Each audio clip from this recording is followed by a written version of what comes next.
First big bit of news, really big. Got a follow from Anthony Fantano, which is weird because I had never interacted with him or said anything. But that's a pretty pog. Okay. How do I start this story? I don't even. All right, let's. Fuck. How? I guess we have to start quick because there's a lot to watch. Okay. Fuck. So Boris Johnson's been having some problems lately. Okay, that's how we start, right? He had the Partygate. He's 10 points behind in the polls. He fucked up with lockdown, had a party that no one else in Britain was invited to. Everyone got really mad. He got through a vote of no confidence, but basically it uncovered that a lot of Tories voted against him. And just lately, past few days, he appointed a guy to a government role, to a role of deputy chief whip. And the guy had been accused of sexual misconduct. And his name was Chris Pincher.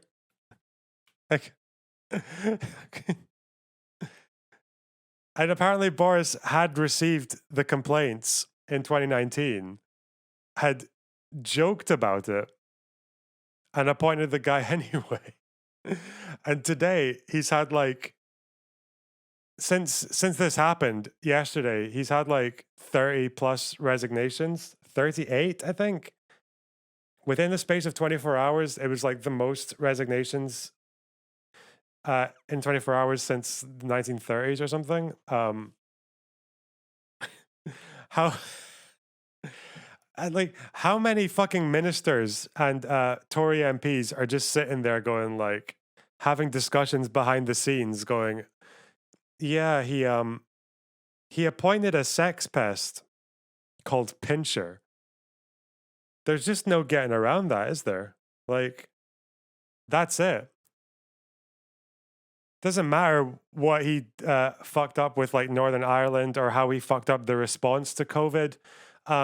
He was sort of surviving the party thing, but as soon as you appoint a sex pest called Pincher, you're not coming back, brother.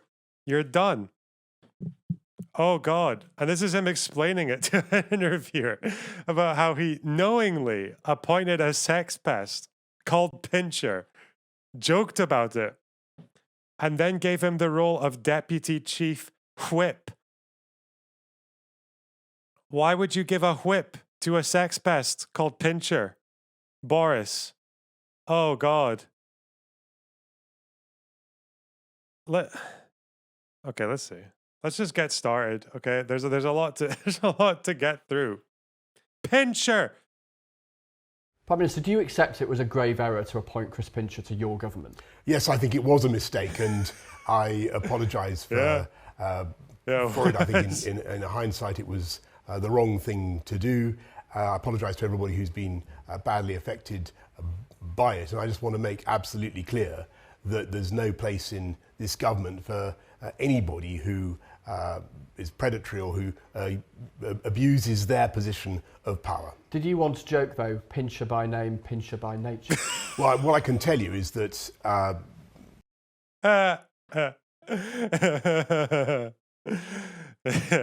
Yes, I did indeed once joke that he was a pincher by nature.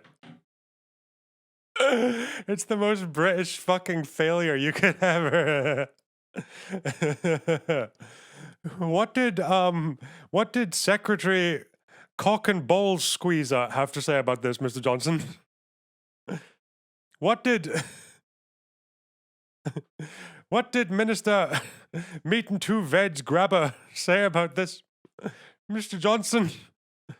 If I look at the background of this and why I regret it so much, is that about 3 years ago, there was a complaint made against Chris Pincher in the Foreign Office. The complaint was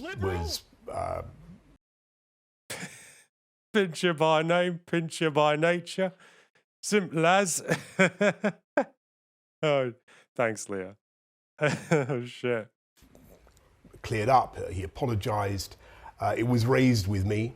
Orally, I was briefed on what had happened, and if I had my time again, I would think back on it and recognise that he wasn't going to learn any lesson, and he wasn't going to change. I know Yeah, 'cause he's a pincher by nature. phrase there. Prime Minister, this is about truth, isn't it? It's about whether people can believe what you say. And we now know that those who speak for you over the last few days have said things that turned out to be untrue. Did you lie to them?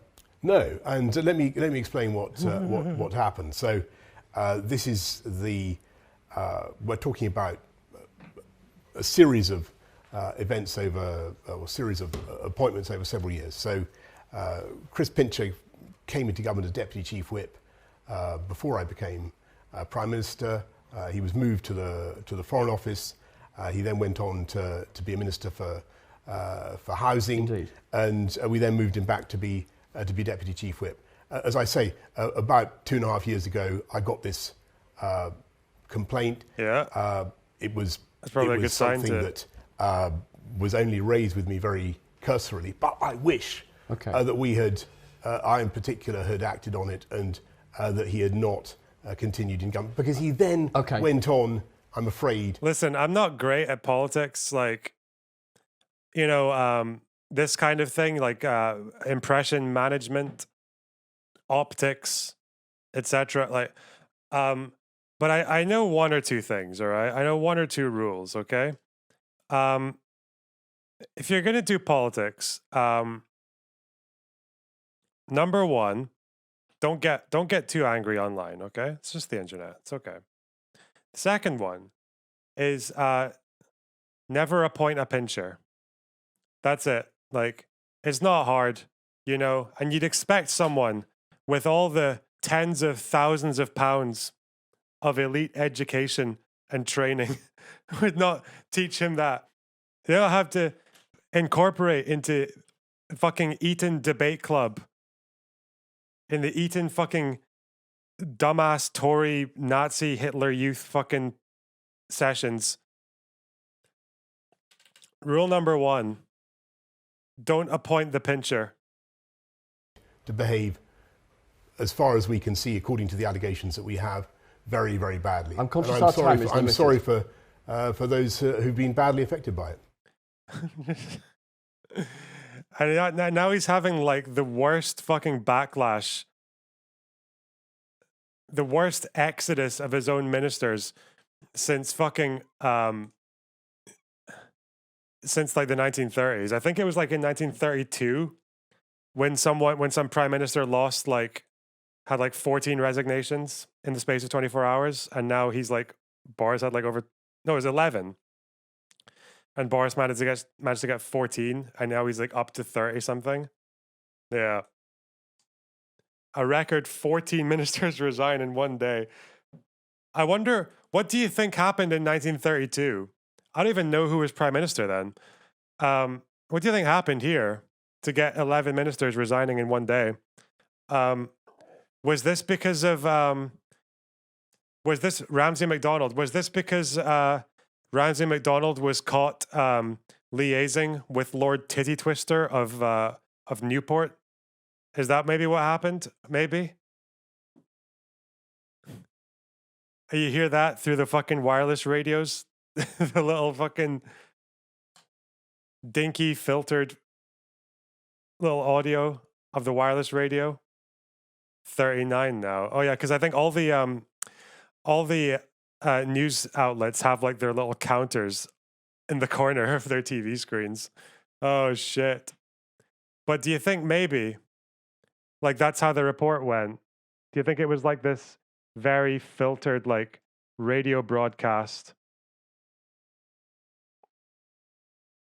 Yes, we regret to announce today the biggest mass resignation ever since the scandal of Lord Titty Twister. Lord Titty Twister of Shrewsbury If there's one thing I know about being in politics for this long, it is to never promote a man whose name precedes such a reputation as Lord Titty Twister of Shrewsbury. This is in fact the greatest scandal since, I believe, 1834, when the great Earl of Arsebottom did grope Her Majesty the Queen. Yeah, that's kind of how it went.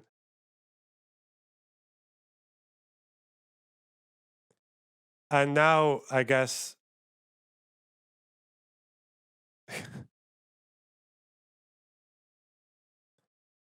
yeah, and he had to do PMQs the day after it happened. Oh no. And it's just all his ministers telling him to leave. The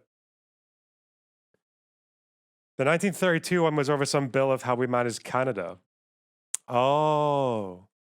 Yeah. Yeah, of course.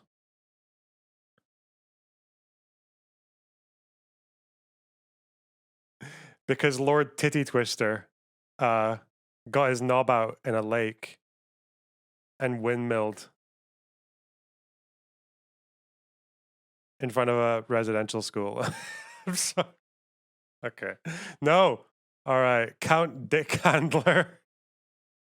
Oh no. Wait, have I promote a man whose name precedes such a reputation as Lord Titty Twister of Shrewsbury. True. All right.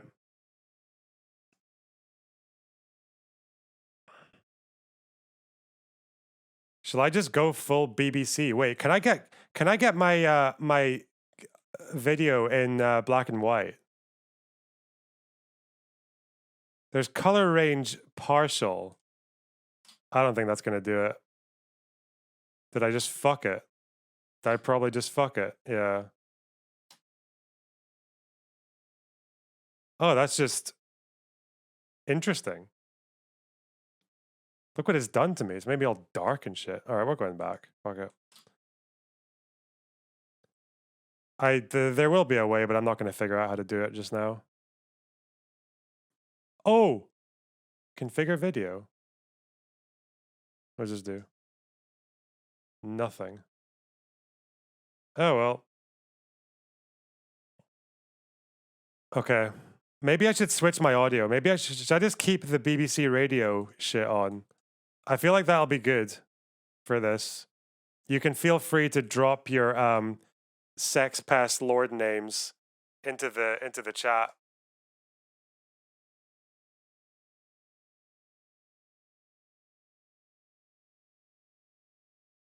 Welcome to the BBC broadcast.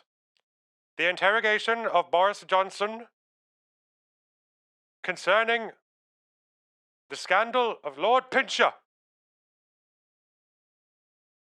One of the greatest scandals since Prince Nonce of St Andrews. Okay, go. That he received clearances on Monday which have now been found to be inaccurate. Two cabinet ministers have gone.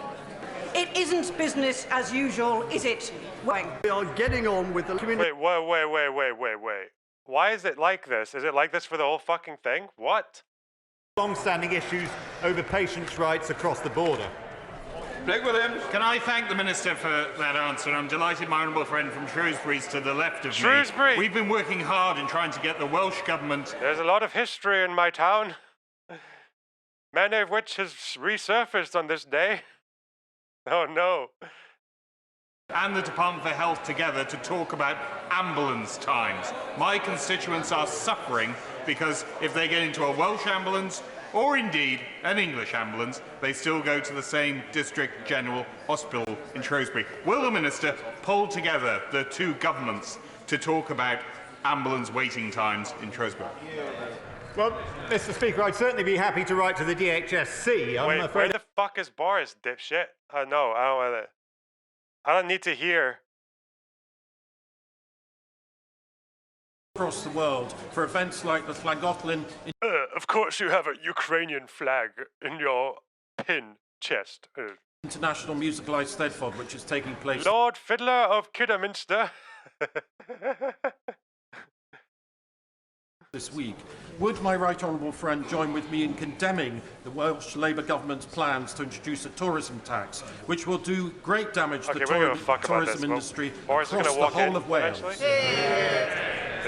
Well, Mr. Speaker, I think I can do even better than my honourable friend requests me to do by simply quoting the words of the Chief Exec of UK Hospitality, Kate Nichols, when she says the tourism tax is ill thought through and proposed without any impact assessment. Welsh Government does not know why it is needed, what its effect will be on visitors and what damage it will do to businesses and jobs in a sector making up a quarter of the Welsh economy. It is unnecessary. Yeah, okay, fuck it. Right. Okay, now. Lynn Brennan. Yes, here he is. Thank you very much, Mr. That is perhaps the most brutal reception I have ever seen since the great scandal of Year of Our Lord 1782, when Sir Shirtlifter of Sodomshire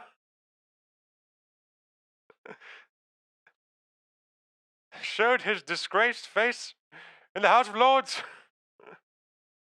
Speaker, on the issue of tourism in Wales, a previous Tory leader, when he resigned, actually not only visited Wales, but bought a home in Wales. Can I suggest that one way that the Secretary of State for Wales could help tourism in Wales is by encouraging the current Tory leader to follow suit, resign, and perhaps buy a home, maybe not in Wales, perhaps somewhere else.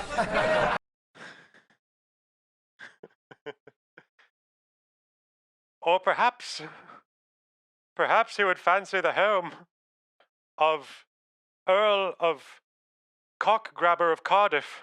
Thank you, Mr. Speaker. And perhaps I could encourage the honourable gentleman to persuade his colleagues in Cardiff, the First Minister, to drop his ridiculous plans for a tourism tax, to drop his ridiculous plans for various other means of punishing successful businesses in Wales. And if he did that, actually, perhaps we could create some lasting jobs in Wales rather than simply listening to his political protestations. Before we come to Prime Minister's questions, I would like to point out that the British Sign Language interpretation of proceedings is available to watch on Parliament Live TV. We now start with questions. Prime Minister Ben Everett. One, please, sir.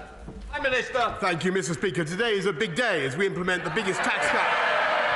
As we implement the biggest tax cut for a decade, increasing national insurance thresholds to make tax lower and the tax burden easier. These changes will benefit 30 million people across the UK. And I'm pleased to say that two of those people are seated here in the public gallery today. Mandy Banfield and Alan Calzari, a typical worker, will now save £330 per year, with 70% of employees better off as a result. That is real money for real people. Mr. Speaker, I'm sure... You mean you are cutting taxes? Which might imply that you were taxing people excessively before today. Is it safe to say that you might have been pinching the pockets of the British public? The House will also join me in wishing the best of luck to England and Northern Ireland, who are competing in the UEFA Women's Euro 2022 tournament. Don't talk about women, Boris. Don't fucking mention it. Oh, no. It starts today, and I'm sure they will both make the nation proud. This morning, Mr. Speaker, I had meetings with ministerial colleagues and others. In addition to my duties in this House, I expect I shall have further such meetings later today. Ben Everett. Thank you, sir. Last week, we launched a new approach to combating knife crime in Milton Keynes, which means increased use of stop and search, more work. Fuck off. In Milton Keynes, a campaign against knife crime, and as a result of He can't speak in normal sentences. What the fuck is his problem? Fanyar with the tier 1 sub. Thank you very much. Okay. Involving a knife, including threatening with a knife or a second offence of possession, face a minimum sentence of 6 months imprisonment, Mr. Speaker. And guess who voted against tougher sentences for knife crime? Guess who voted against our mandatory minimum sentence? Yeah, okay, well done. Yeah, like we've looked at the research on this before. Like, increased stop and search doesn't increase the chance of finding knives. Looks like people who have knives are like, I don't know, they know how to hide them or not to get searched. I don't know. But yeah, we looked at that. Like, increased stop and search did not increase the turnover of knives. We now come to the Leader of the Opposition, Keir Starmer. Thank you, Mr. Speaker.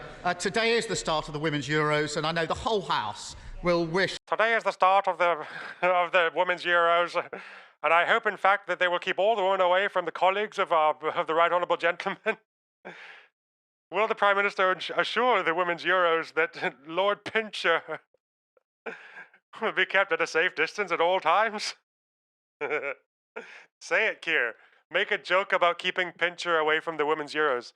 The Lionesses the very best of luck in bringing football home. Mr. Speaker, it's also... Miss every opportunity you don't take, Keir. Fucking loser. Mr. Speaker, it's also been 40 years since the death of Terence Higgins. Terence worked at Hansard by day and Heaven by night before he sadly died of AIDS. The Labour Party and the Terence Higgins Trust are committed to ending new cases of HIV by 2030. Together we can. Mr. Speaker, last week a government minister was accused of sexually assaulting a young man. I want to quote the victim's account. He says, "He grabbed my arse and then he slowly moved his hand down in front of my groin." Fucking hell. Oh, God. And Boris joked about him being a pincher. Oh, God. I froze. I accept that's not easy listening, but it's a reminder to all those propping up this Prime Minister just how serious the situation is. He knew the accused minister had previously committed predatory behaviour, but he promoted him to a position of power anyway. Why? Prime Minister. Well, because his name was Mr. Pincher, and I thought it would be appropriate to Pincher by name. Oh, God. Say it, Boris. Do it. Mr. Speaker, that individual, the member for Tamworth, no longer has... Don't say his name. Oh, God. The Conservative whip. He no longer has a job. He is no longer, as soon as I was made aware of the allegation that he has just read out, Mr. Speaker, and the complaint that was made, he lost his status as a Conservative. Well, I suppose we all make mistakes, really. If you have to appoint a minister who goes by the name of Trevor Tickler, I mean, it would just be too good to be true for him to be a sexual offender. Timothy Tickler, who would have ever thought? MP, and he is now the subject, Mr. Speaker, of an independent investigation to the Complaints and Grievances panel. And hey, Wilk, thanks for the prime sub. Good to have you here. 6-hour segment on resignations. Oh, yes. Yes. I haven't seen a resignation stream this long since the parliamentary sessions of 1844. After Lord Timothy Tickler had to resign. Oh, okay. That is entirely right. And I want to say to him, Mr. Speaker, I want to say to him that I abhor bullying and abuse of power anywhere in Parliament, in this party or in any other party. Keir Starmer. None of that explains why he promoted him in the first place. And we've heard it all before. We know who he really is. We have not heard it all, but oh yeah, of course, yeah. We've heard it all before. I can't do Keir's voice at all. Oh fuck. We've heard it all before. No, it's too much. I feel like I have to squeeze my throat shut to do it. We've heard it all before. For God's sake. His name is Pincher. Before he was found out, He's reported to have said he's handsy. That's the problem. Pincher by name, pincher by nature.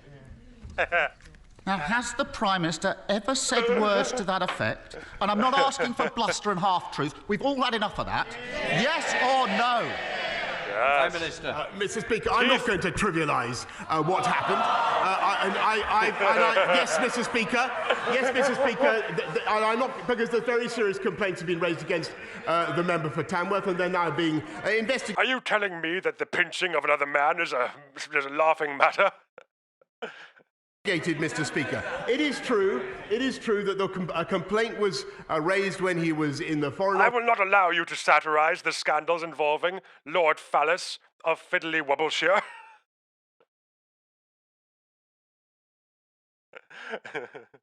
And the matter was resolved. It's absolutely true. It's absolutely true, Mr. Speaker, that it was raised with me. I greatly regret that he continued in office, and I've said that. I have said that before, Mr. Speaker. I have said that before, Mr. Speaker. But it is now the subject of an independent investigation, and that is the right thing, Mr. Speaker. And frankly, I think the people of this country would like also to hear.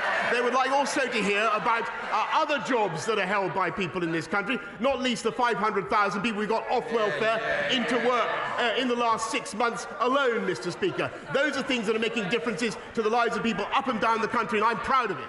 Here's Starmer. No one's cheering that. No denial. And he says the matter was resolved when he means it was upheld. Exactly. And they're all sitting there as if this is normal behaviour. Exactly. When that young man reported his attack to a government whip, she asked him if he was gay. When he said that he was, she replied, "That doesn't make it straightforward." That comment will sicken anyone who's experienced sexual assault and then be made to feel like they somehow asked for it, or who worry that prejudice means their complaint won't be taken seriously. Will he apologise for those disgraceful comments on behalf of his government? Yeah, oh God. Fucking hell, man. Oh no. Fucking hell.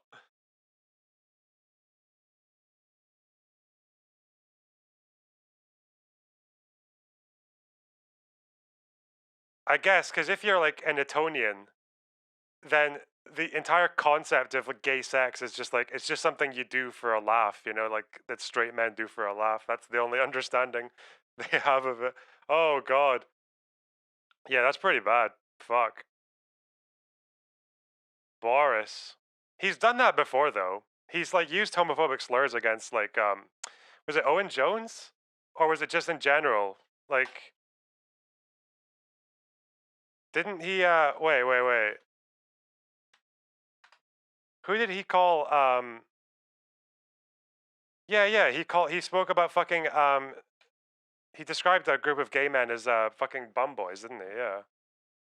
Yeah.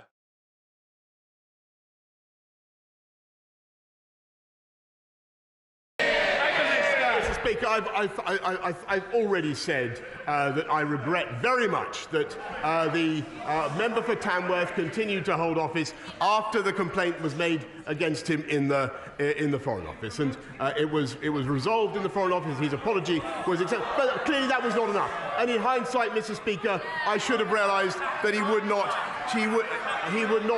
change. However, when it came to the Friday of last week, and when I was given the information that he's read out about the complaint that was made against the honourable member, I acted immediately, Mr. Speaker, and I took the whip away from him. And we will not tolerate that kind of behaviour in this or any other party, Mr. Speaker. And what we also want to do is to help people up and down the country with the things that also matter to them, like cutting their taxes, Mr. Speaker, by £330 this year, which is what we're doing. Here's Starmer. That's a really desperate fucking move. Did he actually just cut taxes because of this scandal? Or was that going to happen anyway? Oh, God. Doesn't that just sum him up? Awful behaviour, unacceptable in any walk of life. It's there for all to see, but he ignores it. It was the same when his ally was on the take from the lobbyists. It was the same when his Home Secretary was bullying staff. It was the same when taxpayers' money was being abused, and it was the same when he and his mates parted their way through lockdown. Anyone quitting now, after defending all that, hasn't got a shred of integrity. Mr. Speaker, isn't this the first recorded case of the sinking ships fleeing the rat? Fucking Annie 43 with a tier 1 sub. Thanks very much. Just got the Vouch website to host you. Nice one. All right. The sinking ship fleeing the rats. What would that even look like? Oh no. This may be for the very first time that the ship has decided to go down with the captain. What?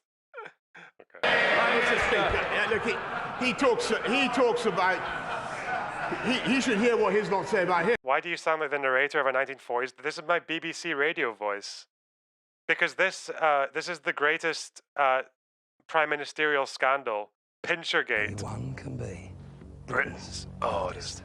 Hey, Loner Box, I'm not sure if you remember me, but I sent you a video from my sociology class I made a few months ago.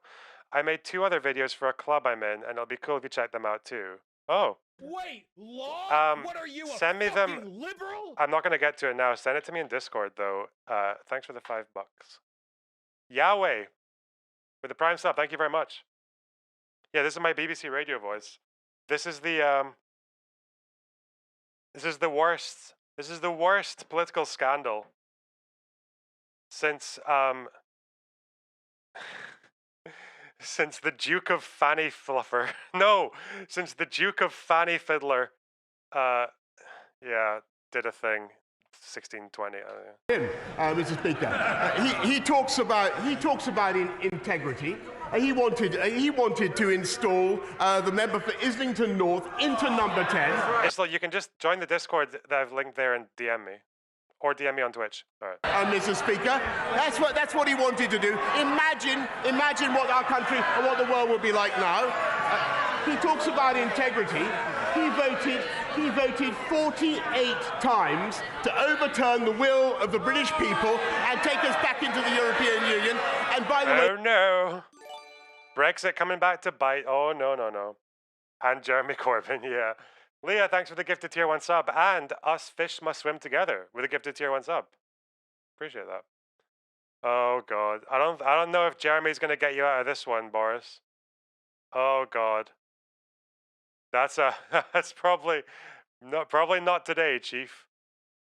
Listening to his muddled speech the other day, that is exactly what he would do again. Mr. Speaker, he talks about integrity, but Mr. Speaker, he has voted time and time again against sanctions on criminals that would put them behind bars. This is the government that is tough on... I'm sorry, he talks about integrity. He is himself facing a criminal investigation, Mr. Speaker, which he asked me to resign. Here's Starmer. What a pathetic spectacle. The dying act of his political career is to parrot that nonsense. And as for those who are left, only in office because no one else is prepared to debase themselves any longer, the charge of the lightweight brigade. Have some self-respect. Mr. Speaker, for a week, he's had... Thanks for the 100 bits, Dreadhead. Johnson being ousted because of a sex scandal that doesn't even involve him. I know, right? Oh, God. Them defending his decision to promote a sexual predator. Every day, the lines he's forced them to take... Rule number 1.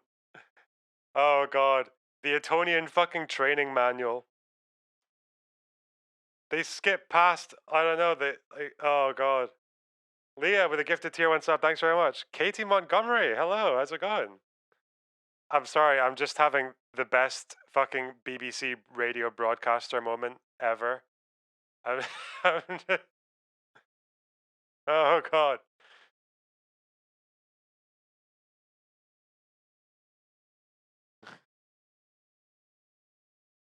Oh, God.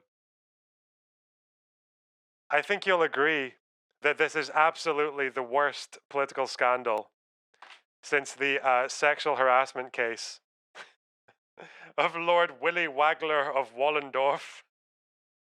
Okay. Have been untrue. First, that he was unaware of any allegation. Untrue. Then he was unaware of any specific allegation. Thanks, Leah. Untrue. Then he was unaware of any serious specific allegation. And now he wants them to go out and say that he simply forgot that his whip was a sexual predator. Anyone with anything about them would be long gone from his front bench. In the middle of a crisis, doesn't the country deserve better than a Z-list cast of nodding dogs? Prime Minister. Well, Mr. Speaker, it's exactly when times are tough and when the country faces pressures on the economy and pressures on their budgets, Mr. Speaker, and when we have the biggest war in Europe for 80 years, Mr. Speaker, that is exactly the moment. Damn, the fucking subs. Okay, I'm going to have to take notes so I can, like, thank everyone in a row later, because this is getting too much. All right, Us Fish Must Swim Together. Gifted tier 1 sub to Katie Montgomery. Thank you very much. And your favorite Tory with a gifted tier 1 sub to Just Ophi. Thank you very much. Keep the hype train going, though. This is the best day of my life. Oh, no. That you'd expect a government to continue with its work, not to walk away, Mr. Speaker, and to get on with our job and to focus on the things that matter to the people of this country. That is actually quite good. If I ever get like grilled for like defending promoting a sexual harasser like to a top job, yeah, you could probably just be like, listen, you don't even know what's happening in Ukraine. What? It's like the fucking, you don't even know what's going on in Israel. And so we're not only cutting taxes today, Mr. Speaker, we're putting £1,200 into every one of the 8 million most vulnerable households in the country, Mr. Speaker, thanks to the strength of our economy and thanks to the decisions that we took, Mr. Speaker, which he opposed at the time. I don't have the wrong mic. This is clearly a BBC broadcast from 1932. The only thing he's delivering is chaos. I started this session with a quote from the young victim in all this, how he froze when he was attacked. When I was prosecuting rapists, I heard that from victims all the time. Victims said they froze because it's not about sex, it's about power. And the power the disgraced government minister had was handed to him by that Prime Minister. And he's only in power because he's been propped up for months by a corrupted party defending the indefensible. So it's no longer a case about swapping the person at the top. Isn't it clear? The only way the country can get the fresh start it deserves is by getting rid of the lot of them. Yeah, Keir's doing really well here. He hasn't tripped. Like, yeah, good on you. Mr. Speaker. Wait. Yeah, he's done Brexit. He's done tough on crime. He's done Ukraine. Oh God, what else is he gonna do? Nurses. He's gonna talk about. No, wait, he can't talk about nurses. No, not on a sexual harassment. Oh shit. What's he gonna do? Oh yeah, trans. Yeah, he's got to do trans people. Little do you even know. Little do you even know that we did a vaccine. We did a beautiful, brilliant vaccine. The NHS, immigration, the boats, Jeremy Corbyn, and the difference between this. Shh. We've got to get through Prime Minister's questions. Prime Minister. Mr. Speaker, the difference between this government and that opposition is we have a plan and they do not. We're getting on. They want to focus on this type of issue, Mr. Speaker. We're going to get on with our jobs. We're going to control prices, Mr. Speaker, by not giving in to the union barons. They're paid by the union barons, and they're proud of it. Oh no, not union busting. Oh, not now. Not with Mad Mick doing the fucking circuit. Oh no. Cosmic Whale with a gifted tier on sub. Thank you very much. We were the first European country to arm the Ukrainians, Mr. Speaker. I'm proud of that. You couldn't let Mick loose in the House of Commons. What are you talking about? Oh. An anonymous gifter with 20 gifted subs. Holy shit. Thank you so much. Who are these anonymous gifters? These weirdos. These freaks. Okay. I don't know if I'd want to see Mick strutting in there, swinging a fucking pool cue around, puffing his chest. Come on, you slag, England. And those guys, Mr. Speaker, the party opposite, not only do they want to put Mr. Corbyn into number 10, the member for Islington North, but 8 of them, including the shadow foreign secretary, the shadow deputy leader, and 6 others, voted to get rid of our independent nuclear deterrent, Mr. Speaker. Today we are cutting taxes. Fucking hell. Nuclear weapons. Damn, just throw everything. Yeah. We're helping 500,000 people into work, and thanks to the strength of our economy, we're helping people up and down the country, and we are going to continue to deliver on the mandate You wish to waste your time with Lord Pincher the Pincher? Little do you know that this country has nukes. Oh, God. Johnny Mercer! Thank you very much, Mr. Speaker. On Monday night, the Northern Ireland Legacy Bill reached its 3rd reading.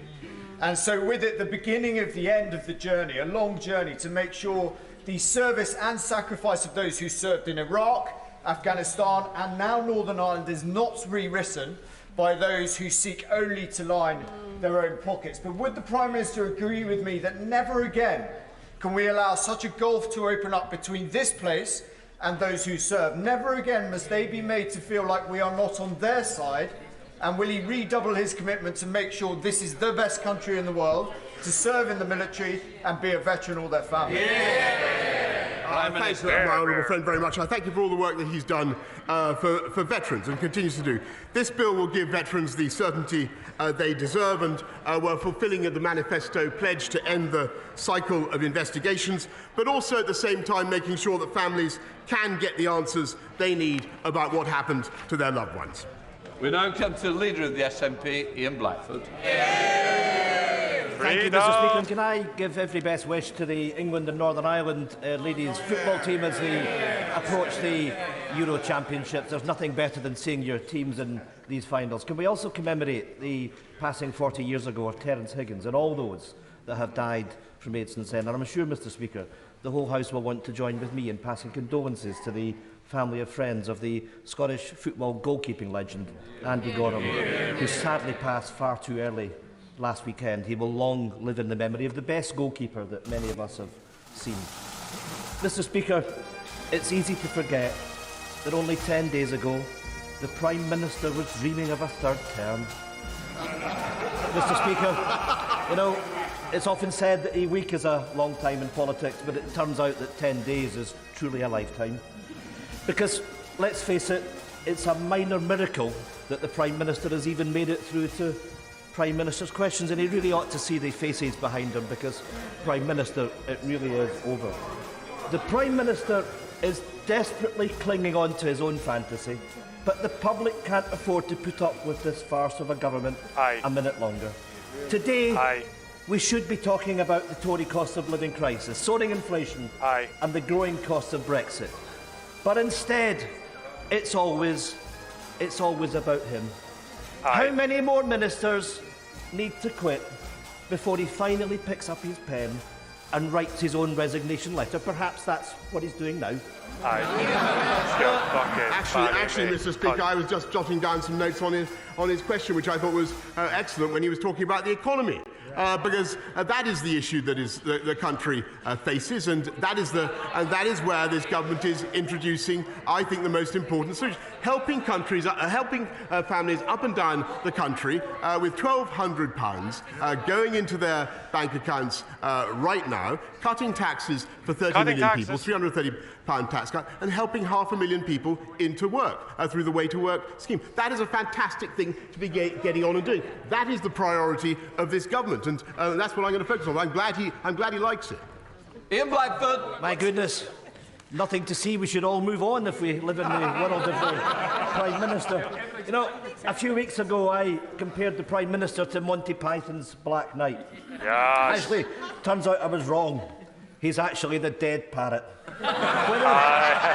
Whether he knows it or not, he's now an ex-Prime Minister. But he will leave behind two deeply damaging legacies. I hope the dishonesty of his leadership follows him out of the Downing Street door. But the other legacy is that of Brexit. And that will stay. Because I'm sad to say that the Labour Party now fully supports Brexit. Mr. Speaker, Scotland wants a different future, not just a different Prime Minister.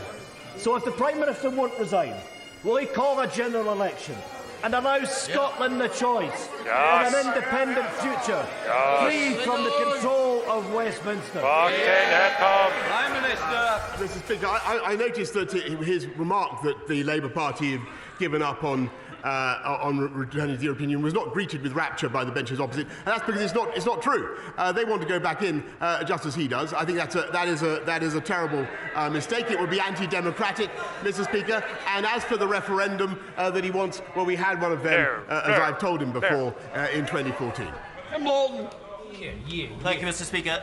Does the Prime Minister think there are any circumstances in which he should resign? Wait, that guy, who the fuck's that guy? I reckon it, anyway. I think, Mr. Speaker, clearly if there were circumstances in which I felt it was impossible for the government to go on and discharge the mandate... Wait, he sacked Michael Gove? What? Because Gove wasn't in the House. Why? The Levelling Up Housing and Community Secretary. Oh, God. I love it.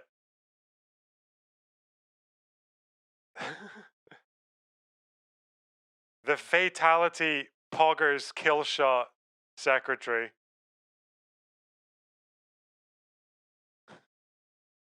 The Boom Headshot 5 Combo Points Level 99 Housing and Community Secretary. Nice. All right. Oh, well. We've been given, or if I felt, for instance, that we were being frustrated in our desire to support the Ukrainian people, or over some major point, then I would. But frankly, Mr. Speaker, the job of a Prime Minister in difficult circumstances, when he's been handed a colossal mandate, is to keep going, and that's what I'm going to do. There's Savile Roberts. Well, there you have it, Mr. Speaker. Once again, the Prime Minister, he puts political survival. Yeah, who said we can't have pink-haired ladies in politics, eh? For public duty. Yeah. But people can see, even if he goes, it's not an if, it's a when, isn't it? Yeah. The same Westminster arrogance will continue to dictate our futures in Wales. Yeah. Does he want a medal for being the best recruiting sergeant for independence we could wish for? Actually, Mr. Speaker, ever I look around the United Kingdom, I had a great talk with Mark Drakeford the other day, as well as talking to Nicola Sturgeon. I see the bonds of our union being strengthened the whole time, and I'm confident that they will continue to do so. Link Drummond. Thank you very much. Thank you, Mr. Speaker.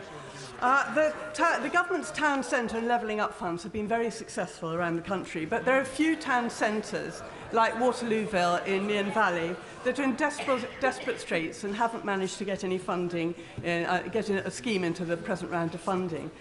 Can my honourable friend assure me that future funds will be available to help declining high streets become fit for the 21st century and survive the post-pandemic? Yeah. I thank my honourable friend, and she's a great champion for Mearn Valley, and I will make sure that she gets a meeting with the Minister for Levelling Up at the earliest opportunity. We're doing the 1922 committee afterwards, don't worry. Thank you, Mr. Speaker. The public clearly thinks that this government has lost the plot over the cost of living crisis. The Prime Minister may be aware that the average salary for a nurse is £36,000. For a primary teacher, it is £38,000. They, and indeed working people everywhere, are struggling to pay their rents and their mortgages. Given they can barely afford a £150,000 mortgage on a new home, can he tell this House how he could afford a £150,000 treehouse? What I can tell you, Ukraine flag, soy, Mr. Speaker, is that up and down the country, rather than talking about fantasy infrastructure, I can talk about real infrastructure.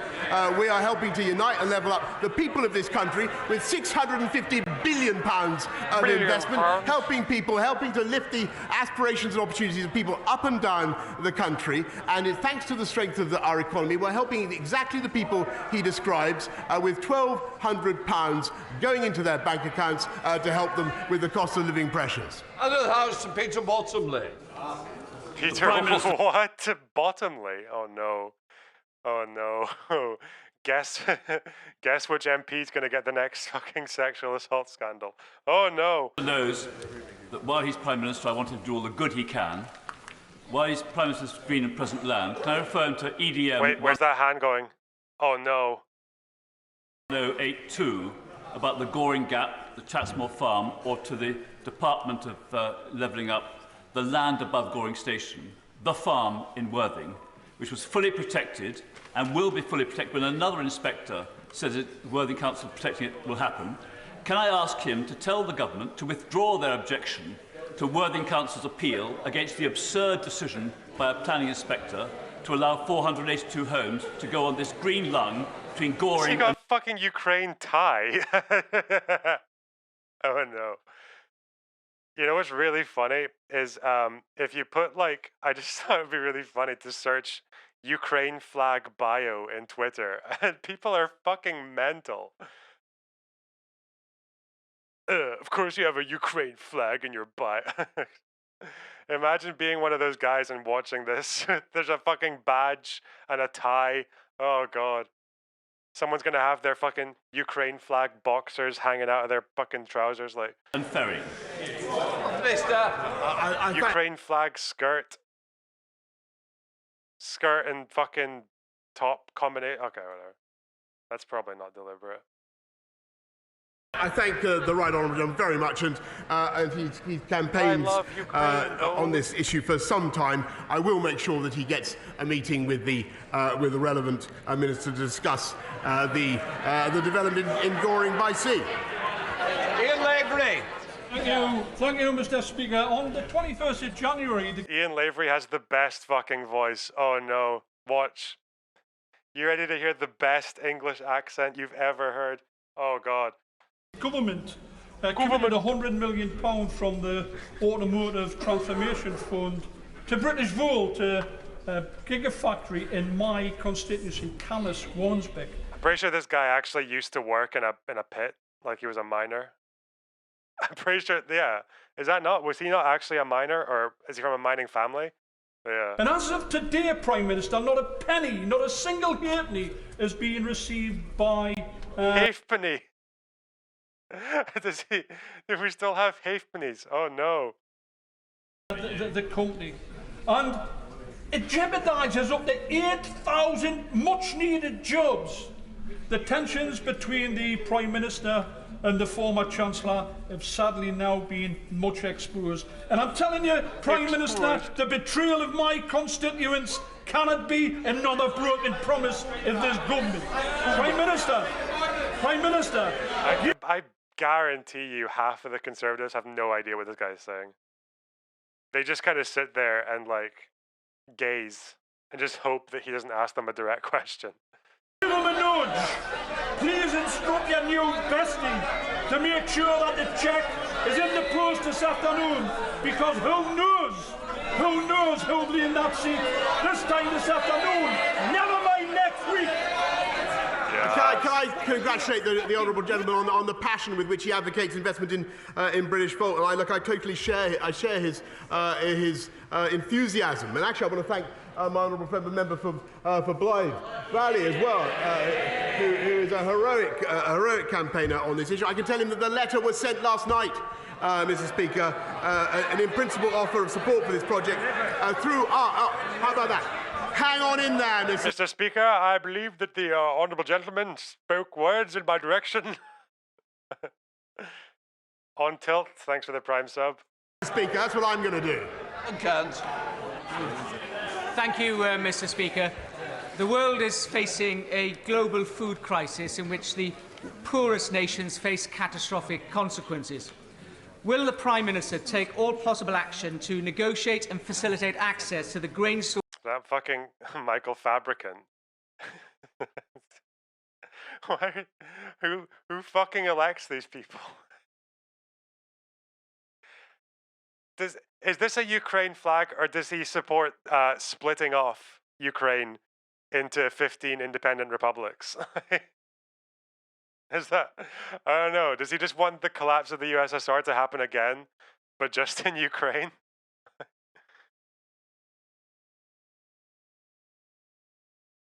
Will the Prime Minister take all possible action to negotiate and facilitate access to the grain stores stranded in Ukraine? We have a limited opportunity to avert famine in developing nations, and the UK must play its full part using all the resources at our disposal. My right honourable friend is completely right, and there are 25 million tonnes of wheat that are basically being held hostage by Putin. That's equivalent to the annual consumption of many of the least developed countries, and we're helping to lift that blockade, not just by negotiation, but also by supplying demining equipment, insurance for the commercial ships that might. There's an article the other day that was talking about how one of the reasons for the petrol prices being so high now is that, like, apart from Russia, the only other country that really has the power to just up its oil production like overnight, because they're like authoritarian as fuck, is Saudi Arabia. But for whatever reason, they've just chosen not to do it. At the same time as them quadrupling their arms purchases from China. So there's this whole like fear that Saudi is like leaning away from the West and towards China, which would make sense, because whatever people say about us supporting Saudi Arabia, like Western politicians will like at the very least ask for some like veneer of checks and balances when they sell arms to Saudi Arabia, whereas China's just like, yeah, you want some arms? Okay, and you get them.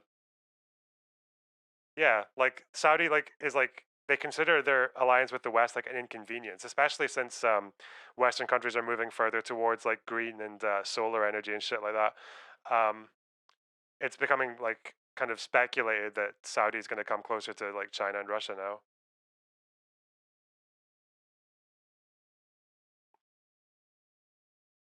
But yeah.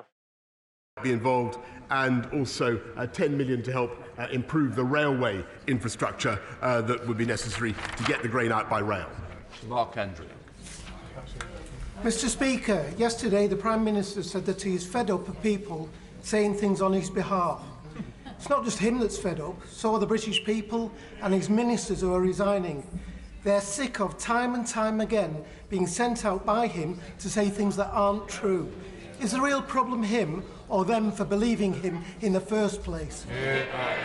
Mr. Speaker, I thank him very much, and look, I want to be clear. What I want to say is, I say it again. I regret the way the appointment happened, and I was clear with the House about. Wait, do I actually need to put a resignation count on the stream, because it was 38 when I started, and now apparently it's 41? Shit. What I knew at the time, but I want to stress that I take this matter extremely seriously. I'm very sorry for the. I don't know how to do that though. Wait, I can add an element. So just like, can you not just put like a text element? I don't think you can. I can just up the donation goal each time. Yes.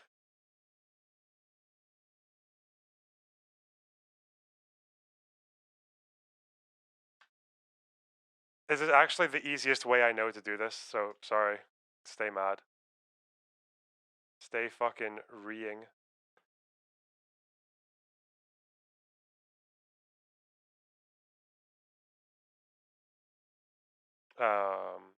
Resignation count. Wait, where the fuck? Okay, there we go. Yes. Yes, queen. I'll put it there. There we go. I'll just edit it every time. I'll just end the goal and change it. The impact it's had on the victims, but the individual in question, the No, I'm using Streamlabs. I was looking for text box, but I can't find one. As soon as I find it, I'll do it, right? But this is much funnier. Oh, there is one. Okay. Wait. See this. Okay. Wait, what? Font family. Oh, it's got my, oh. Oh, this is my favorite font. Okay, right, yeah, okay, yeah, very good. Text. Wait, what? Where is it? Where's it going? It's gonna be fucking huge though, isn't it? Let's just see what the,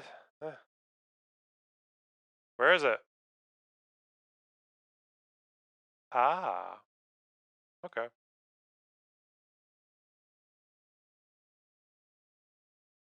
I can edit this, right? Okay, resignations. 41. Gotcha. And then we'll get rid of that. To be honest, it probably is quite good. Why is it so pixelated? Listen. You can ask your mum. All right. Member for Tamworth is now subject to an independent complaints and grievance procedure. As soon as that complaint was made, I should say, Mr. Speaker, the whip was taken away. Can I just say... Don't talk about whips, Boris. Oh, no. We don't know that is the case. It is confidential, and I think we've got to stop referring to something that we don't know there. And I want to put the House on notice that we don't mention it. Teresa Villiers. Just over a fortnight ago, 2 horrific fatal stabbings took place in a quiet street in East Barnet. With the metropolitan... When will you give us the right to raid the houses and the children of every black man in England? Metropolitan Police, now in special measures for the first time in its history, will the Prime Minister urge the Mayor of London to start living up to his responsibilities as Commissioner? The Mayor needs to get a grip on crime, he needs to give Barnet its fair share of new officers, and he needs to abandon his plans to sell Barnet police stations. Well, I do know... Yeah, wait. Don't we just need a good guy with a knife? Isn't that how you get around it in this country? Notice, Mr. Speaker, that crime has spiked since the previous Mayor of London, and it is the Labour Party that voted against Stop and Search, Mr. Speaker, that voted against increased funding for the police. And I think, as for the Labour Mayor, he'd do better to get out of California and take control of crime in his city. And this water. Thank you, Mr. Speaker. According to the NHS Confederation, not a single one of the so-called 40 new hospitals the Prime Minister promised at the last election will be built by 2024. 2 of those new hospitals are in my constituency. Hammersmith opened in 1902 and Charing Cross opened in 1818. They're not new hospitals and there's no building going on. Like all his promises, they exist only in his warped imagination, as this is likely to be his last Prime Minister's questions. Will he finally tell us the truth? And Actually, Mr. Speaker, if he looks at what we promised and what we delivered, we said we'd get 20,000 police out on the streets. We've actually got 13,500 more already. We said we'd do 50,000 more nurses. We're already on track. And he's quite wrong about the pledge on hospitals. We're going to deliver them by 2030, Mr. Speaker. That was always clear. And the only reason we can do that is because we're putting the funding into our NHS, which he and his party opposed. I'm going to keep the donor thing up. It's cute. And why wouldn't you? This is brilliant. Much, Mr. Speaker. Yesterday, in an attempt to boost morale in the tea room, the Prime Minister said at a table, but there were 7 people, MPs in the Carlton Club last week, and one of them should have tried... 42. What? Oh, God. Okay. That's just, I won't change the donor goal. It takes too long. ...to intervene to stop Chris from drinking so much, as if that wasn't insulting enough to the people... How old is this guy? He looks younger than... It's just because he hasn't shaved. I don't know. ...who did try and intervene that night, and then also to the victims that drink was the problem. Isn't it the example, Mr. Speaker, but it's the Prime Minister constantly tries to deflect from the issue, always tries to blame other people for mistakes, and that at least nothing left for him to do other than to take responsibility and resign. Order! Can I just say, you ought to be embarrassed by clapping. This is not a debate. Mr. Esterson, it's not debating society. This is... No, we'll leave it. This is Prime Minister's questions. I want to get through the questions. There's other people want to catch my eye. And the way... This is not debating society. This is a very serious House of Commons Prime Minister's question session. The topic of discussion is why Boris gave a whip to a man called Pincher.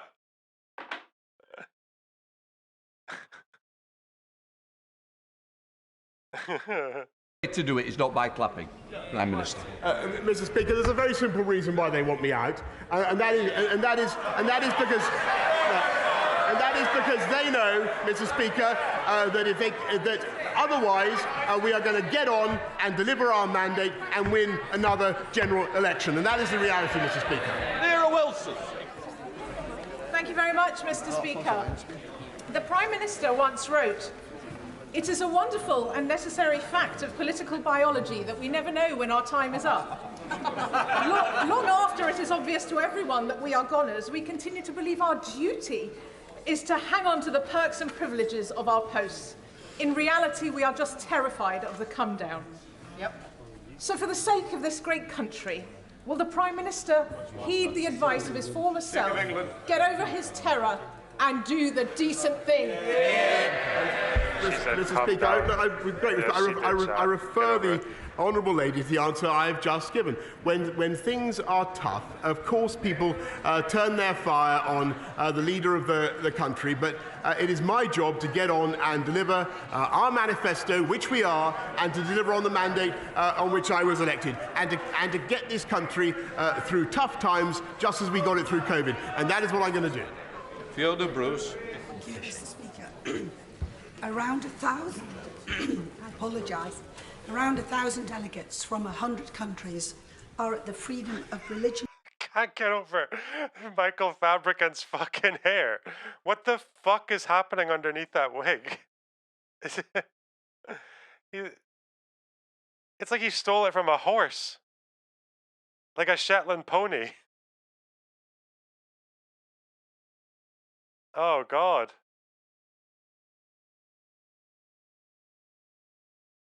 Belief International Ministerial Conference over at the QE2 Centre.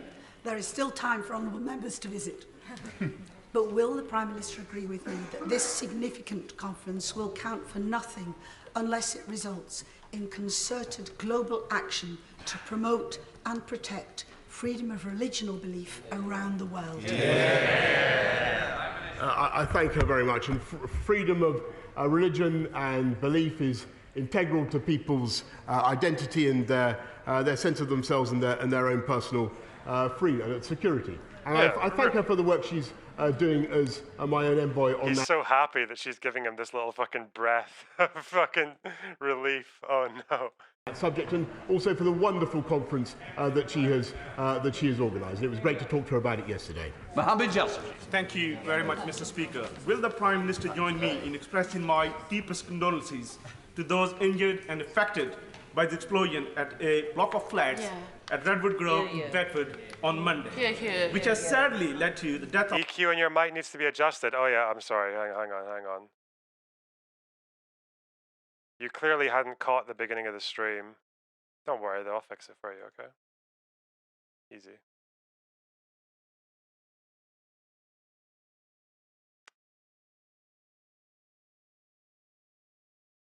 Welcome to the BBC.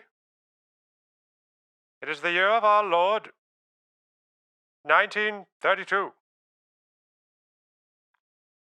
We are here to witness images from the House of Commons as the great scandal of Lord Titty Twister of Aylesbury unfolds before our eyes. There has not been an event like this since the year 1822.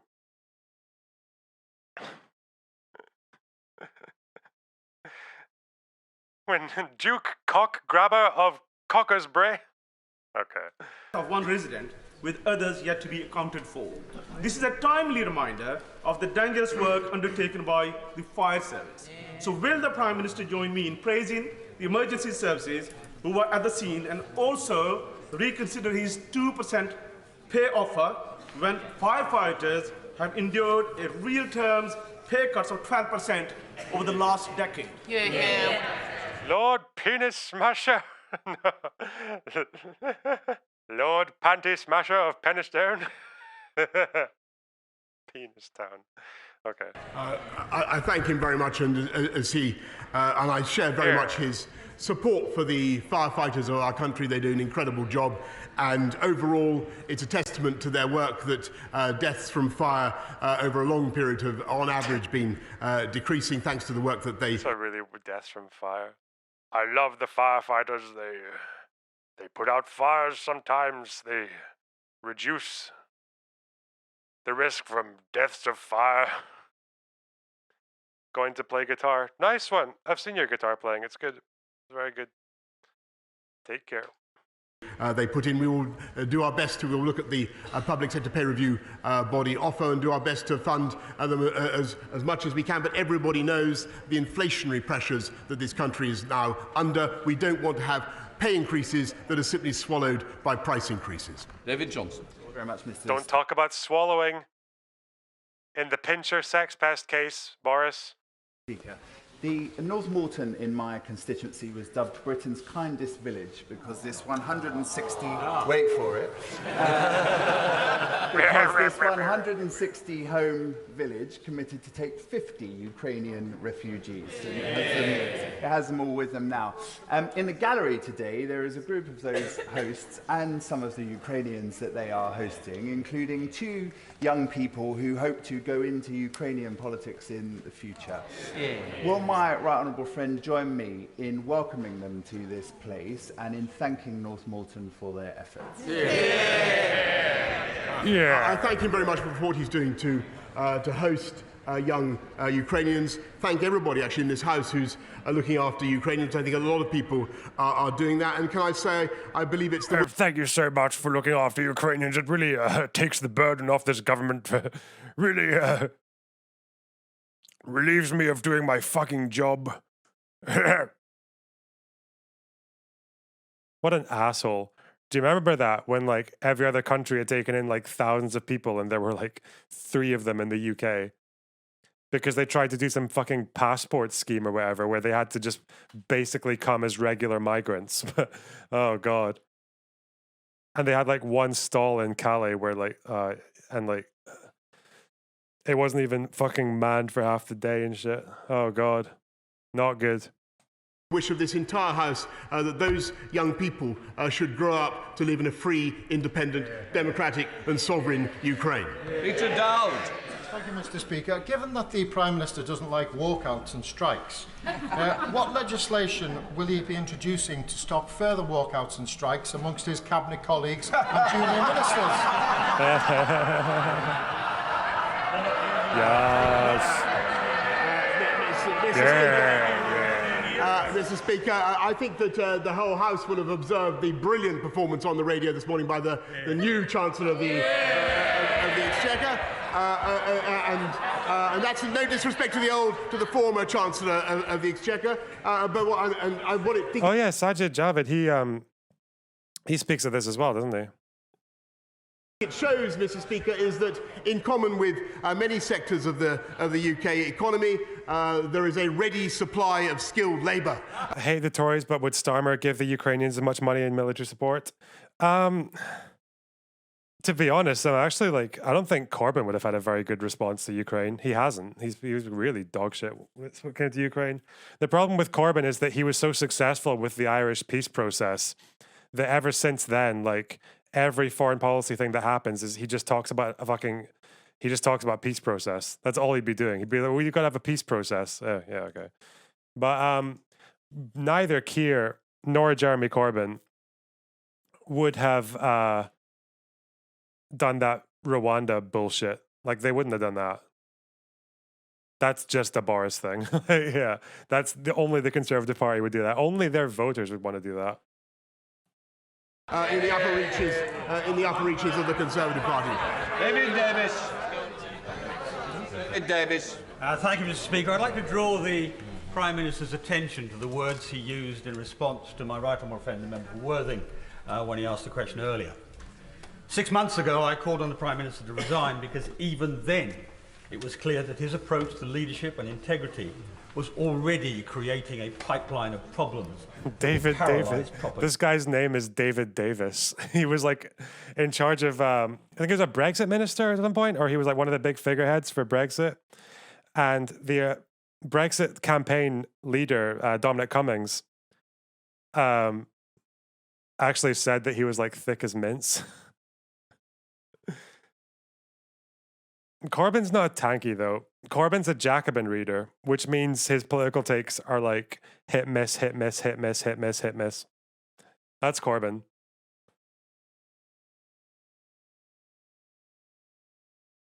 Government. Today, I ask him to do the honourable thing, to put the interests of the nation before his own interests, and before, in his own words, it does become impossible for government to do its job. Prime Minister. I thank him very much for the point that he's made again. I've just got to respect. I just couldn't disagree with him more. Look at what the government is doing today. Cutting taxes. Cutting taxes. People. Shifting brown people to Rwanda. Why don't you say that? Why don't you talk about your Rwanda success? You're making Britain less brown. That'll win you some sympathy from your party, Boris. Oh God. We've just completed a programme to get half. Jacobin in 2022. What's this? Jacobin foreign affairs contributor who's just published a 17-page 1990 chess anti-imperialist defense of Russian invasion, seeing Russia publicly call their neighbors colonies.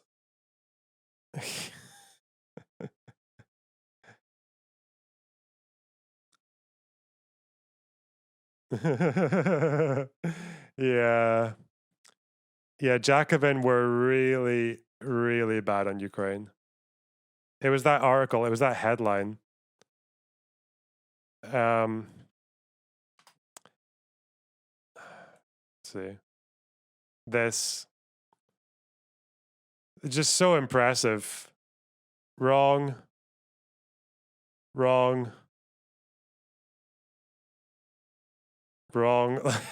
How much fucking bullshit can you put into a fucking headline? Anyway, okay.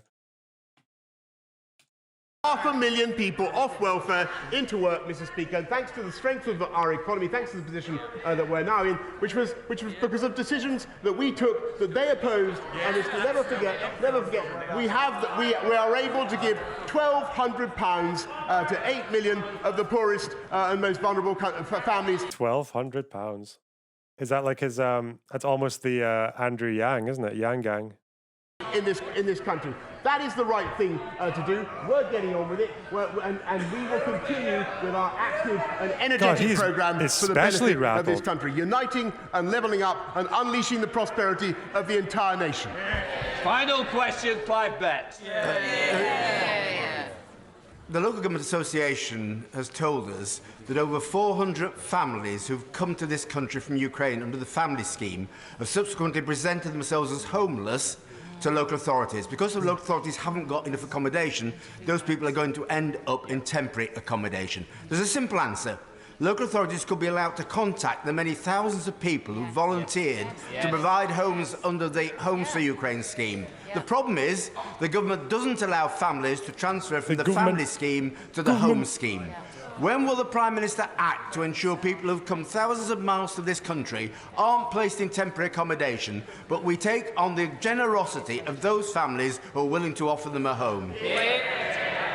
I thank him very much for the very valuable point that he's raised, and we will make sure that families are able to cross over from one scheme to another, and to simplify and speed up the process. But I don't think that should take away, Mr. Speaker, from the generosity of this country in welcoming Ukrainians. 135,000 visas have so far been issued through our uncapped scheme, both the family scheme and the Homes for Ukraine scheme. It's changing the lives of those Ukrainians, and I think we should all be proud of what we are doing. We now come to the personal statement. I call Sajid Javid. Oh. So this guy was the was he the chat? No, he wasn't the fucking wait. Why I thought Sunak was the Chancellor, but when was Sajid Javid not? He resigned from Gov cabinet. He was the health secretary, but he was the Chancellor before that. Yeah, okay. Mr. Speaker, I'm grateful for your permission to make this statement. Yesterday, we began our day together. You, I, my right honourable friend, the Prime Minister, and members from right across this House, when we broke bread together at the parliamentary prayer breakfast. And we listened, all of us, to the words of Reverend Les Isaac, who spoke about the fact that responsibility that comes with leadership, the responsibility to serve the interests of others above your own, and to seek common ground of your party, your community, and above all, your country. Now, colleagues will be forgiven for my sense of déjà vu. Despite what it might seem, I am not one of life's quitters. I didn't quit when I was told that boys like me don't do maths. I didn't quit when old school bankers said I didn't have the right school ties. And I didn't quit when people in my community said that I should not marry the love of my life. I care deeply about public service and giving back to this country that has given me so much. That is why, when I got the call from my right honourable friend, the Prime Minister, just over a year ago, I didn't hesitate to serve again. It was a critical time for our country. Tough decisions needed to be made about when we were going to come out of lockdown, about supporting the National Health Service and the care sector under unprecedented strain. Of course, you have a Ukrainian flag on your. Oh God, it reminds me.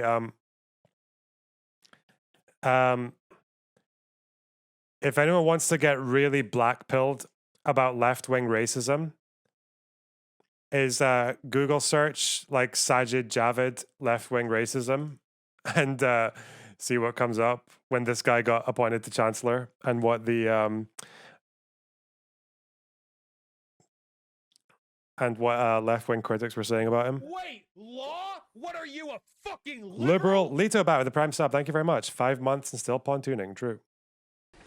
It has been but I'm not going to tell you. I'm going to be well-behaved on this stream. But yeah, it's pretty bad. Absolute privilege of my life to have been trusted with these responsibilities.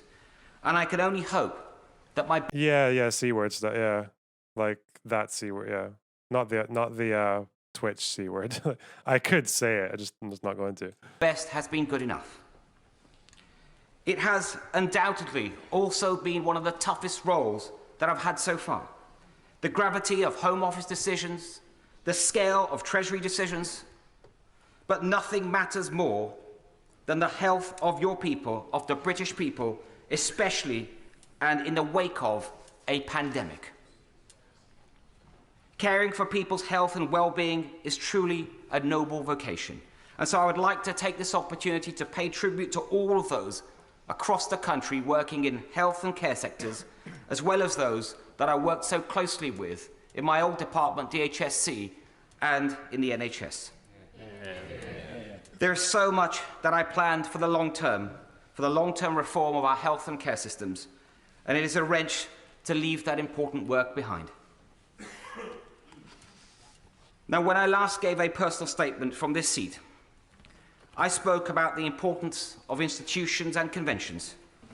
Today, it is about the importance of integrity. And don't worry, there's not going to be a series of these.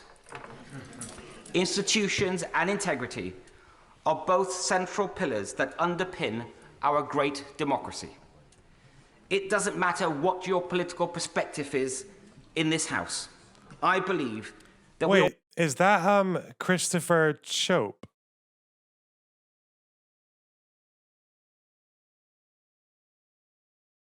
It is, isn't it?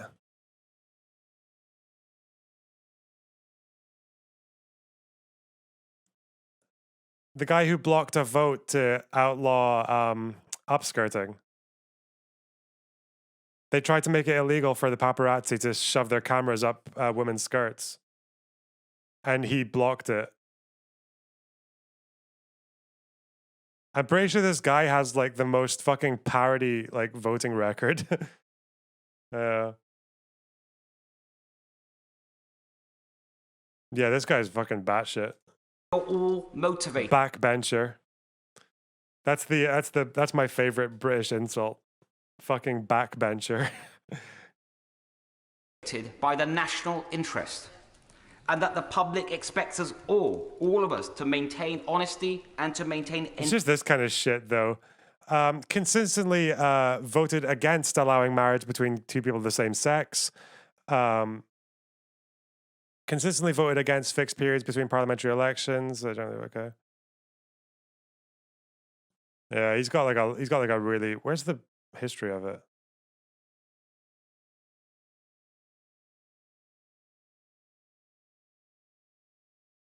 Voted against smoking bans.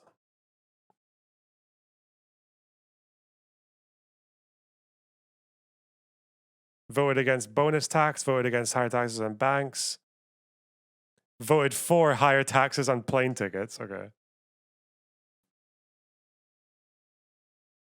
Higher taxes. See, it's all the consumer taxes, right? Like higher taxes on alcoholic drinks, increasing VAT, which disproportionately hits poor people and shit. Yeah. Yeah, we remember when he blocked the upskirting bill. Yeah.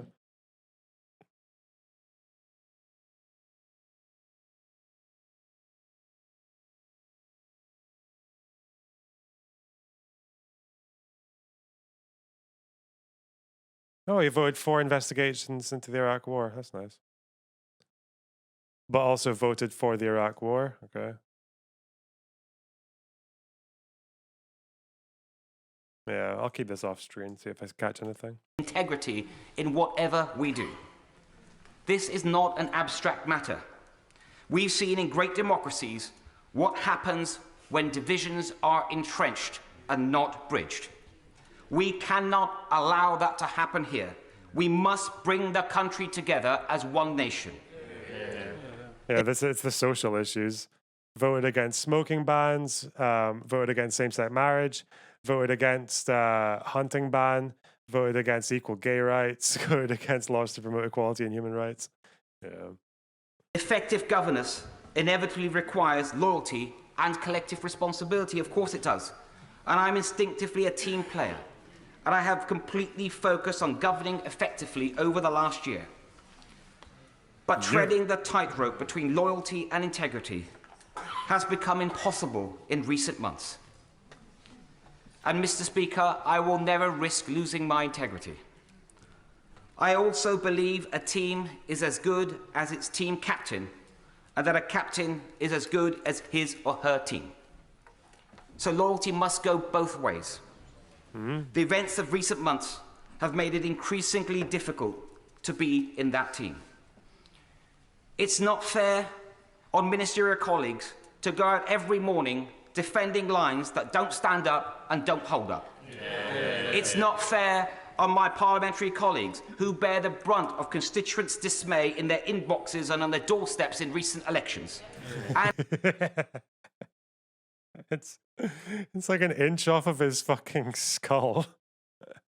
It's like a mushroom. Oh no. How has he done that?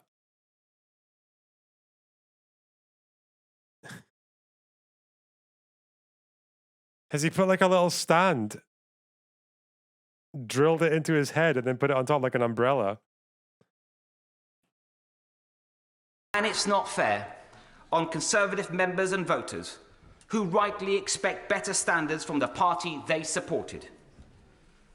When the first stories of parties in Downing Street emerged late last year, I was personally assured at the most senior level by my right honourable friend's then team that, and I quote, there had been no parties in Downing Street and no rules were broken. So I gave the benefit of doubt.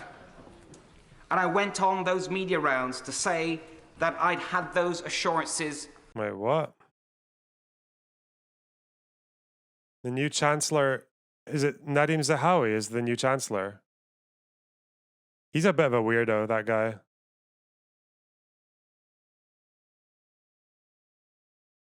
There was an investigation into his finances, but nothing happened. Oh. Did Ash jump the gun? Oh well. From the most senior level of the Prime Minister's team. Then we had more stories. We had the Sue Gray report, a new Downing Street team. I continued to give the benefit of the doubt. This guy is completely grimacing because he's looking at he's looking at more brown skin than he's ever seen, like that close to his face. And now this week again, we have reason to question the truth and integrity of what we've all been told. And at some point... Look, he's edging away and shit. Look at this tilt. Look at his defensive position. We have to conclude that enough is enough. I believe that point is now. I welcome the Prime Minister's public acknowledgement last night that matters could have been handled better in who he appointed and what was said about what he knew when. And I appreciated his kind and humble words and his humble spirit when I went to see him yesterday, and also the kind letter that he has sent to me. But I do fear that the reset button can only work so many times. There's only so many times you can turn that machine on and off before you realise that something is fundamentally wrong. Last month, I gave the benefit of doubt one last time. But I haven't concluded that the problem starts at the top. That is not going to change. I have concluded that the problem starts at the top, and I believe that is not going to change. And that means that it is for those of us in a position who have responsibility to make that change. I wish my Cabinet colleagues well, and I can see they have decided to remain in the Cabinet. They will have their own reasons. But it is... What, do they already know they're going to resign? What the fuck? A choice. I know just how difficult that choice is. But let's be clear. Not doing something is an active decision. I'm deeply concerned about how Desmond the next Tutu. generation will see the Conservative Party on our current course. Our reputation, after 12 years in government, depends on regaining the public's trust. This is not just a personal matter. The philosophy and perception of Conservatives depends on it. It is central to the Conservative ideal that we believe in decency, in personal responsibility, and in social justice enabled by conventions and the rule of law. Can you imagine, like, the right-wing party of a country, after the amount of American politics we've watched, the right-wing party of the country talking about how they like social justice. Can you imagine if a Republican said that? God, we're so different over here. Conservative mission to extend freedom and prosperity and opportunity is all at risk if we cannot uphold that ideal. And, Mr. Speaker, it is not only the Conservative... We in the Conservative Party support social justice, trans rights, communism, gay spaces. Unlike our compatriots across the pond, we in fact support Jewish space lasers, Marxists, anarchists, Antifars. Okay. The party is not the only great institution in need of urgent repair. Like everyone in this House, I've been dismayed by the drip of stories of harassment and worse by members of this House. Oh. So I'm also concerned about how the next generation will see this House and the health of our democracy. In recent years, trust in our roles has been undermined through a series of scandals. But the one thing we can control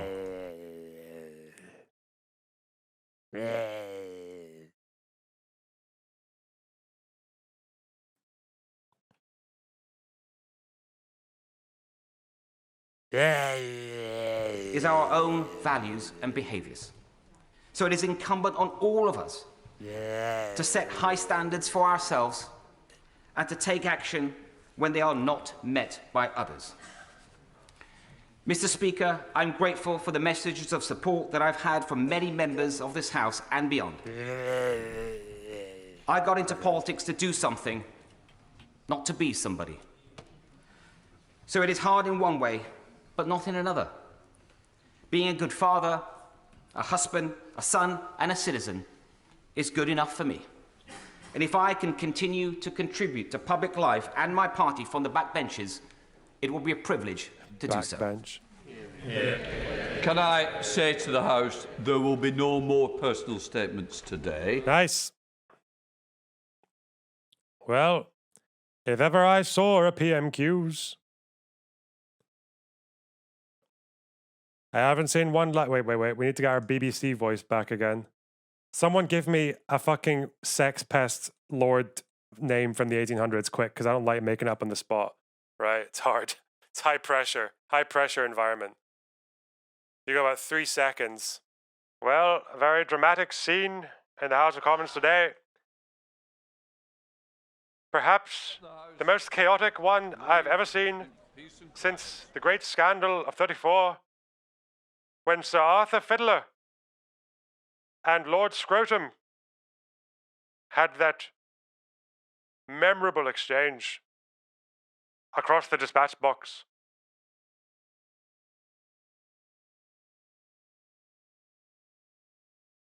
Or perhaps before that, even, when the Marquis de Titty Twiddler against the leader of the opposition, Sir Diddley of Buttockston, did lunge at one another across the dispatch box in a most chaotic wrestle.